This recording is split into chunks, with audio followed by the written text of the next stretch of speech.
Rin, selamat bergabung di dalam acara JBBK Industrial Talk bersama saya, Anita Ayu.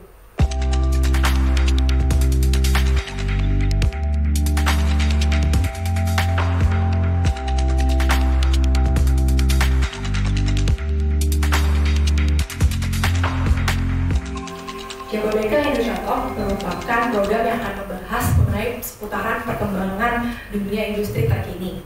Pada hari ini kita akan bertemakan bisnis yang berkembang saat pandemi. Meluasnya penyebaran COVID-19 ini udah di seluruh dunia dan setiap negara mengambil tindakan tegas untuk memeranginya. Contohnya seperti ada di Indonesia, PSBB, dan pembatasan akses jalan dan aktivitas di luar rumah. Tentu ini menjadi tantangan yang cukup berat bagi para pelaku bisnis-bisnis di Indonesia. Nah, pada hari ini kita akan membahas bersama-sama dengan dua narasumber yang berkompeten.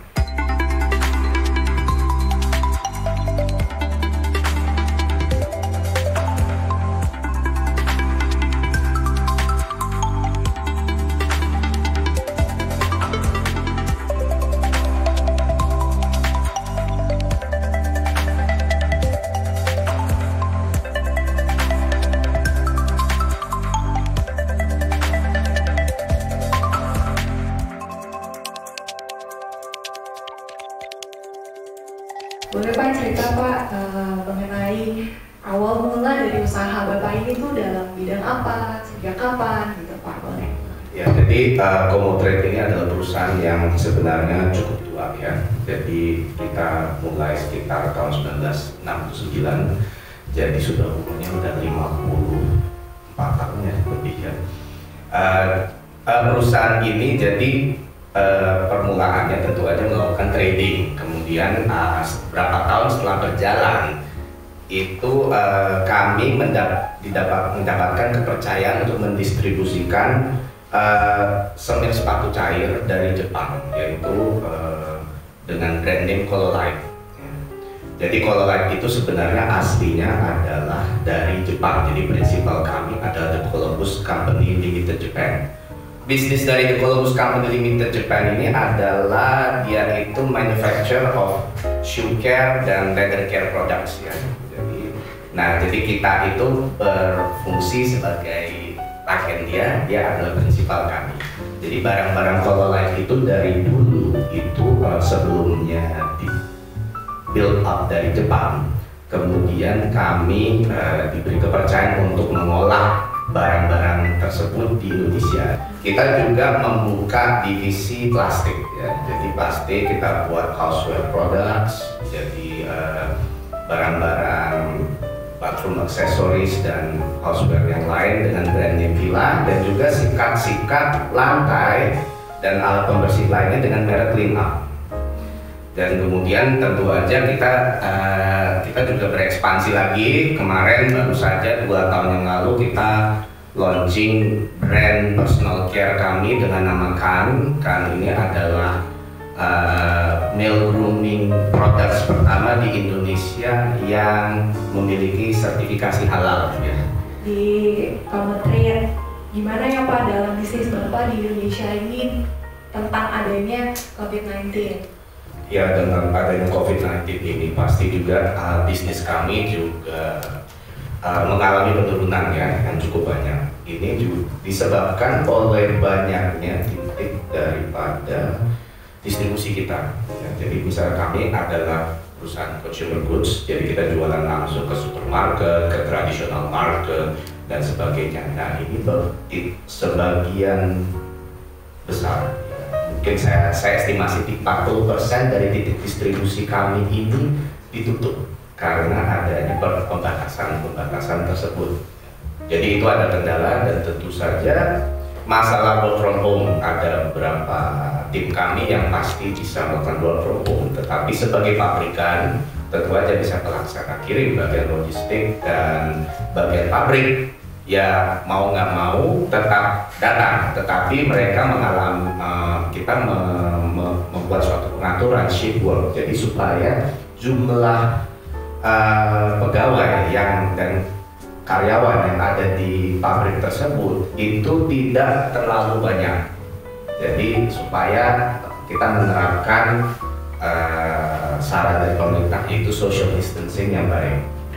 Tadi kan Bapak udah sempat bahas nih Pak, Bapak juga ada sistem shifting dari Bapak Bapak. Benar Kita sekali. dalam menyiasati virus corona. Iya. Boleh kan Pak bagi-bagi tips sedikit nih buat pemirsa gimana sih caranya gitu? Kita hanya bisa melakukan day by day basis. Kenapa? Karena perubahan di COVID-19 ini kan cepat sekali ya. Jadi kita sudah jalan ini dengan sistem social distancing ini sudah 2 minggu. Jadi contoh misalnya dari dulu order itu terjadi online. Jadi kira-kira berapa? Ya mungkin saya bilang 40% pelanggan kita itu sudah full online. Jadi dia sudah ngirim PO lewat online. Kenapa Bapak tiba-tiba tuh, oh GBBK nih benar-benar di kawasan yang tepat buat saya gitu Pak? Gimana Bapak bisa memilihnya gitu Pak? Ya sebenarnya memang di kasus kami adalah lokasi kami kan di Jakarta. Jadi di tengah kota ya. Jadi waktu perusahaan ini di start, lokasi tersebut itu tidak ada di tengah Jakarta. Tapi kan Jakarta itu kan berkembang terus sehingga dia kemudian akhirnya kita lokasi di tengah, dan lokasi kami ini tidak diperbolehkan lagi di beberapa tahun ke depan menjadi untuk industri, tidak boleh, harus jadi perkantoran. Ya kita jadi ada ketidakpastian ya di pihak kita. Ini kalau kita pindah bagaimana? Contoh proses perizinan, proses contoh kayak seperti pembuangan limbah kami, karena kita kan bisnisnya chemical bagaimana. Dan ini dari tim Jababeka telah memberikan informasi yang cukup detail sehingga kita bisa membuat keputusan dan yakin oh iya ini memang Jababeka itu merupakan lokasi yang tepat buat kami. Wah jelas sekali ya Pak ya, makasih. Sekarang saya mau beralih nih ke Pak Rudi sebagai General Manager Marketing di Jababeka Industri. Boleh Pak cerita informasi sedikit mengenai kawasan ini gitu Pak? Ya, jadi pada awalnya itu Jababeka adalah sebuah kawasan industri. Kenapa? Karena pada tahun 1949 berdiri Jababeka itu tidak ada industri yang berdiri di sekitar Cikarang dan sekitarnya. Nah, oleh karena founder kita melihat wah lokasi ini bagus, maka dibuatlah pertama kali kawasan industri Jababeka. Seiring jalannya waktu, ternyata Jababeka ini sekarang bertransformasi menjadi sebuah kota atau township. Ya. Township artinya apa? Suatu harmoni antara residensial, komersial, dan industrial. Ini yang tidak dimiliki oleh kawasan industri yang lain. Dan ini yang selalu saya sounding juga ke new customer atau juga ke tenant yang ada. Termasuk juga awal-awal saya informasi ke Pak James. Apa kelebihannya? Kelebihannya dengan adanya kombinasi yang harmoni antara residensial, komersial, dan industri membuat orang-orang yang industri atau bisnismen yang ada di industri Jababeka itu nyaman untuk berinvestasi. Dia bisa tinggal di kawasan Jababeka, dia juga bisa ada sekolah anak-anaknya dan semua fasilitas yang lengkap di Jababeka, termasuk penyediaan air bersih, air limbah untuk industrinya, akses tol yang sampai ada 4 ya. Saya pikir cuma Jababeka yang the one and only one yang mempunyai akses tol hanya 4, yaitu KM 29, KM 31, dan KM 34, KM 37.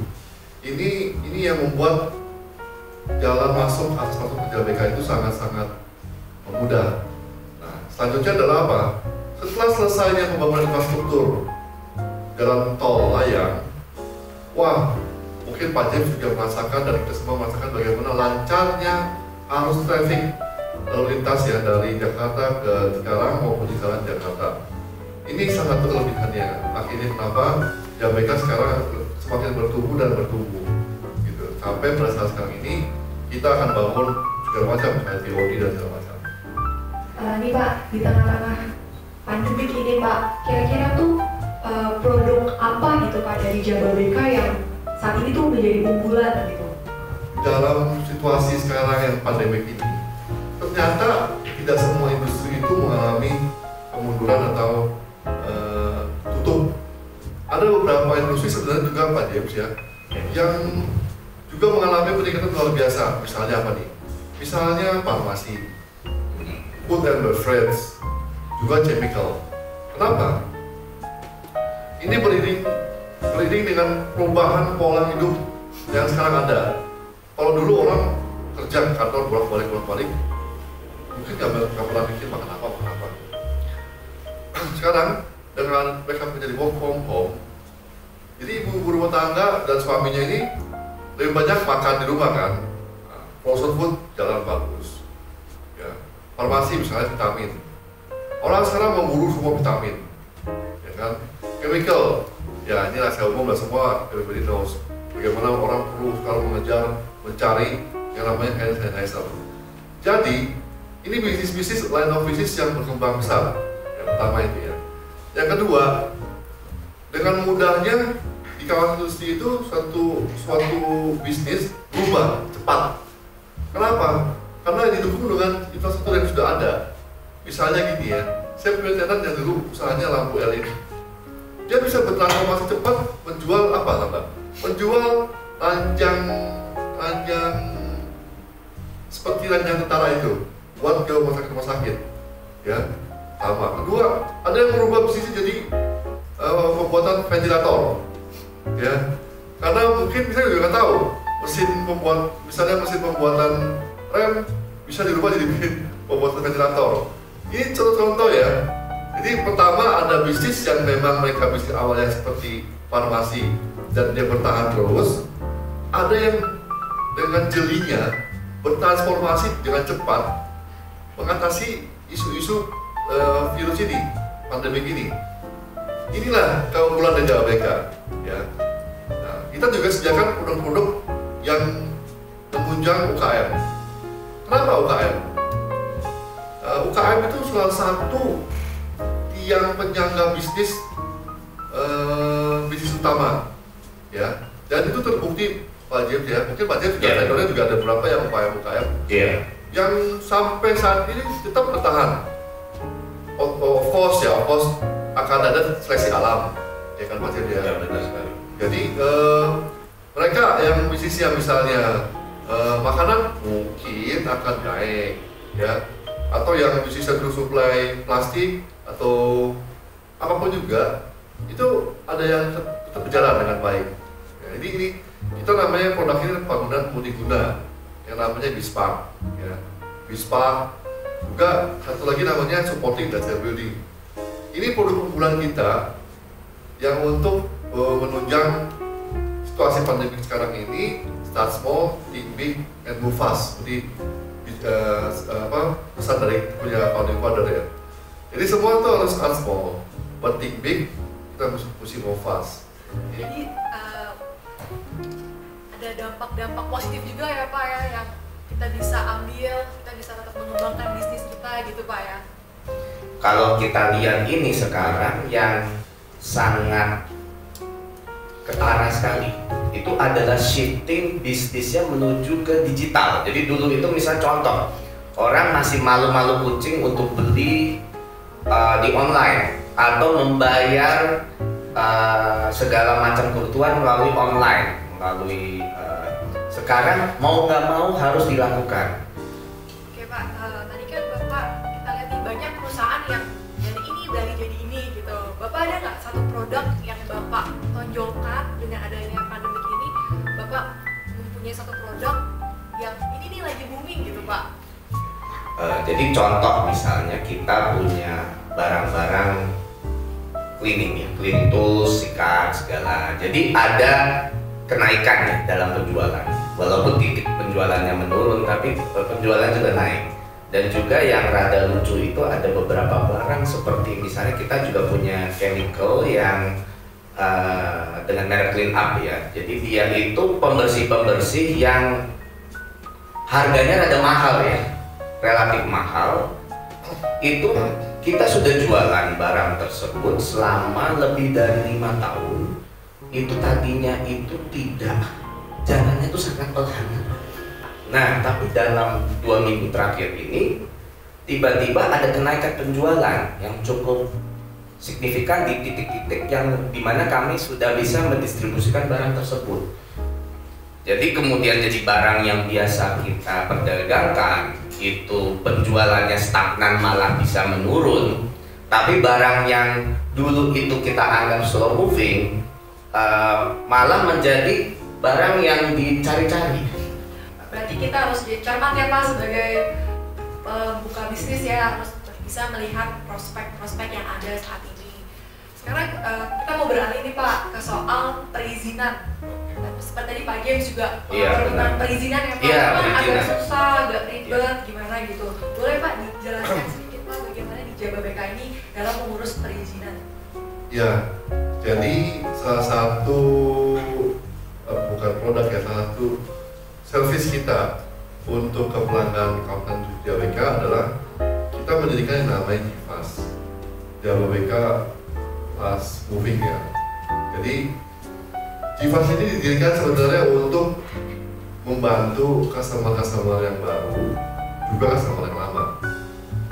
Jadi misalnya customer yang baru ini memerlukan perizinan untuk IMB ya, atau SLF yang baru, sertifikat layak fungsi, itu semua JFAS bisa bantu ya, termasuk pengurusan untuk kitas orang asing dan segala macam semuanya. JFAS ini kita dirikan karena kita punya sekarang sekitar 2000 tenant. Nah, ini data terus bertambah. Bagaimana mereka ini setiap hari pasti ada berhubungan dengan instansi-instansi pemerintah untuk doing bisnis ya, izin bangunan, kitas, UKL, ya. Ini yang semua harus ada perizinan dan kita semua akan usahakan dipusatkan di JFAS ini. Apakah Pak ada bantuan dari Jababeka untuk bantuin cari partner gitu Pak, atau seperti dengan James ada nggak bantu Jababeka mencarikan partner atau bagaimana Pak? Jadi program business matching ini sebenarnya kita sudah mulai dari 2 tahun lalu. Nah sekarang masalahnya dengan adanya pandemi ini, terus terang kita belum menemukan ya formula baru untuk business matching ini.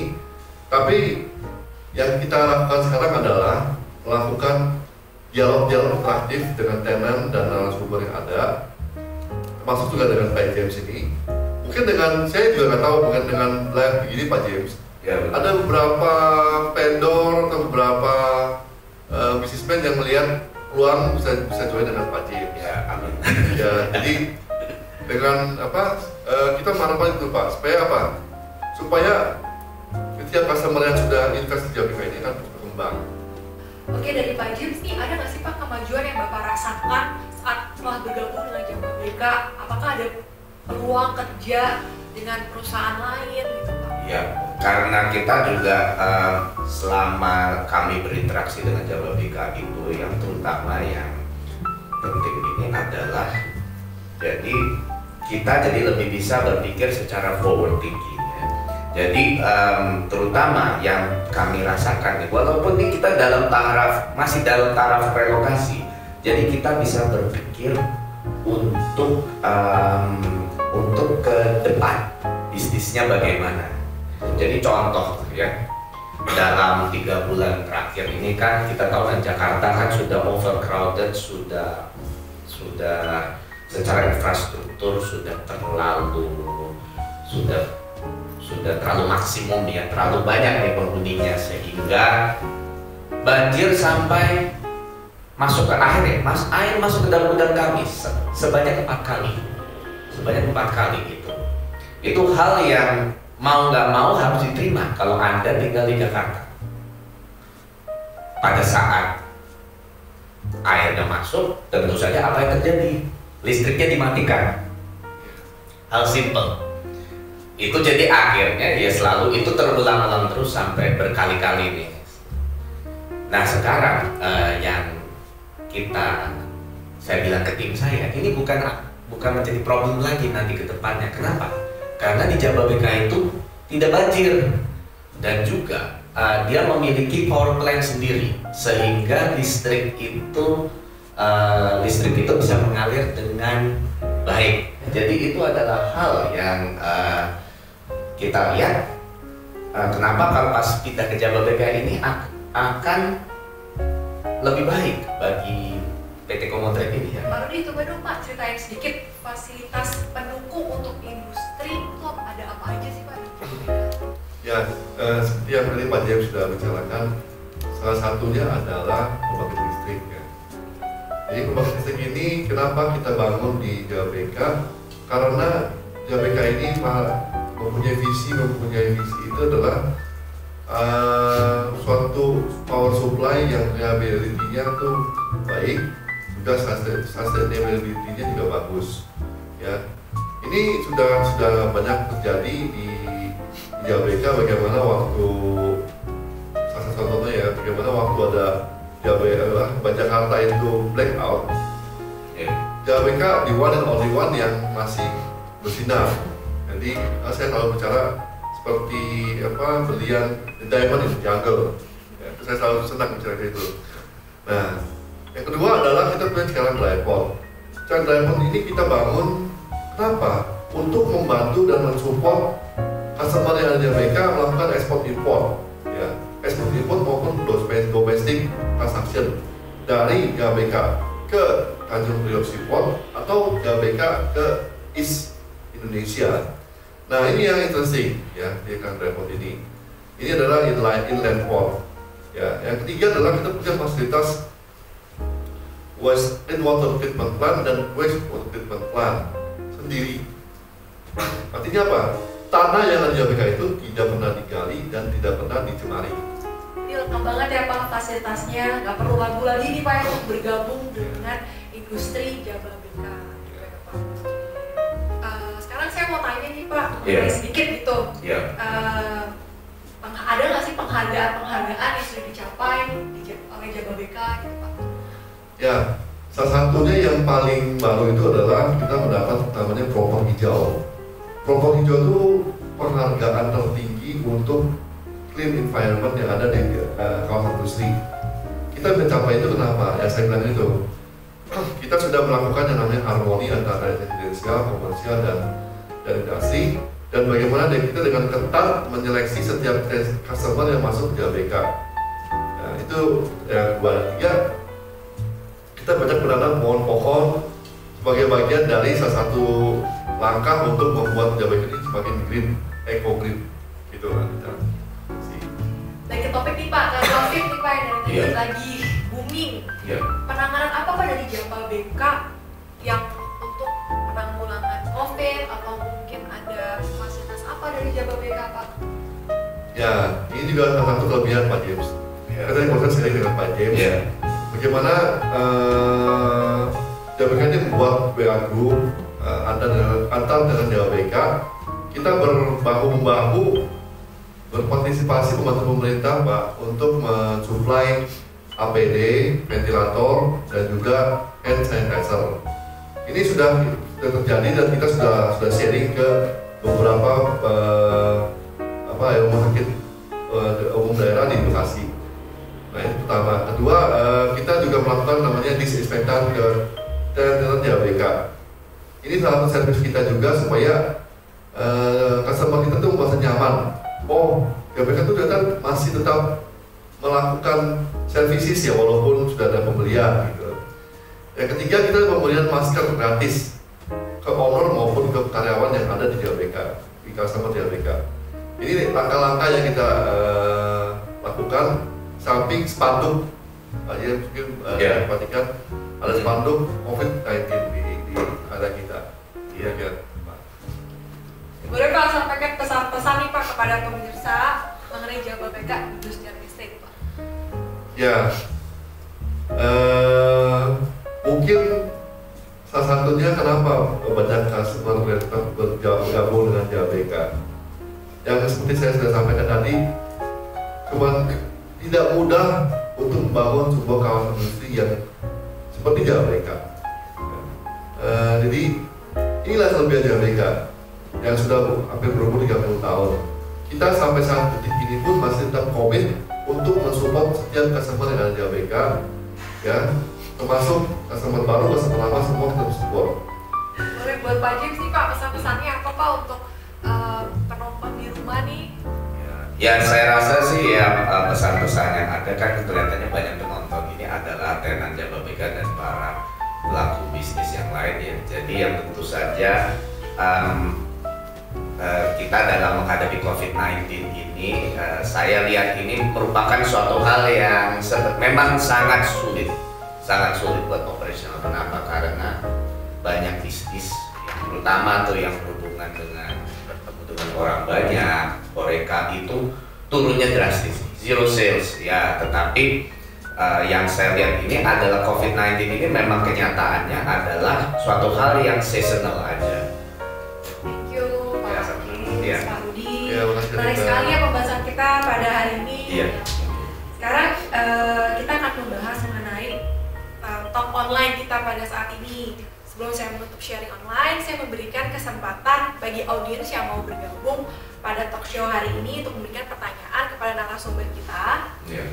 Silakan Bapak dan Ibu bisa menyebutkan nama, lalu dari mana dan pertanyaannya apa, bisa melalui telepon ke 0812 8309 0900. Sekali lagi 0812 8309 0900. Oke, saya juga ada pertanyaan nih dari Putri di live chat kita. Strategi Pak Rudi dan Pak James pada masa setelah masa pandemi ini seperti apa ya Pak gitu? Wah, ya strategi kita suatu pertanyaan sangat baik ya. Karena memang pada intinya itu jujur aja dari pihak PT Gomutrade dan saya sebagai manajemen Gomutrade, kami melakukan tindakan ini day by day. Jadi yang penting itu kami survive dalam situasi tersebut karena prosesnya ini sangat things change very fast. Jadi sebagai manajemen itu kita harus berpikir cepat dan terus tenang. Kalau dari kami dari Jababeka, ya itu juga sama seperti Pak James. Perubahan ini sangat cepat sekali. Jadi bagaimana kita dengan cepat juga mengubah bisnis plan kita semua. Sehingga arahnya sekarang strategi kita adalah memanfaatkan digital marketing. Digital marketing itu termasuk memanfaatkan semua sosmed, online talk show, webinar, ya, untuk berinteraksi dengan customer dan dengan new prospect kita. Ini yang sekarang kita laksanakan supaya kita tetap bisa beraktivitas, melakukan strategi pemasaran, dan juga bagaimana tim kami itu tetap online 24 jam handphonenya semua. Ya, kita siap, tim kita membantu untuk membantu setiap pertanyaan dari customer yang ada. Itu kira-kira nanti. Oke, thank you Pak Rudi, thank you Pak Iya, James. sama-sama. Jadi kita dapat simpulkan nih Pak, bahwa kota Jababeka ini bukan hanya kota industri ya Pak, tadi sudah dijelaskan, merupakan juga kota mandiri ya. Halo? Oh, sudah ada teleponnya, kita boleh sambung. Halo, selamat siang. Halo. Halo, selamat siang. Halo. Dengan siapa, dari Mau mana? tanya ke Pak Rudi. Dari siapa? Jadi untuk produk, misalkan saya punya UMKM ini, nah produk yang di Jababeka yang cocok buat UMKM itu apa ya? Beberapa produk yang cocok untuk UMKM ini adalah, misalnya adalah untuk produk-produk supporting ke vendor-vendor besar seperti perusahaan packaging, ya, ini apa namanya itu finishing ya, finishing untuk packaging, finishing untuk chemical dan sebagainya. Jadi banyak UMKM yang sudah bergabung di kita itu termasuk mesineri, ya, mesineri juga bisa di UMKM kita. Juga untuk trading selanjutnya. Jadi UMKM yang bergabung itu adalah kebanyakan memilih BISPA atau supporting dan trading sebagai base-nya mereka. Masuk perusahaan-perusahaan yang mau baru mulai bisnis dari Jepang, dari mana, mereka memilih BISPA ini atau juga supporting dan trading. Ya. Terima kasih Pak Rudi. Jadi kita dapat simpulkan nih pandemi corona ini tuh nggak semuanya berdampak negatif, tapi selalu ada positif yang dapat kita raih. Bagaimana caranya kita harus bertindak cepat ya Pak? Iya benar. Kita harus bertindak cepat juga. Dan JPBK pun selalu memfasilitasi pergerakan cepat dari investor-investor. Seperti ada GFAST ya Pak ya, kita banyak fasilitas-fasilitas yang ada. Akhir kata, saya ucapkan terima kasih kepada narasumber kita, Pak Rudi dan Pak James. Ya, sama-sama.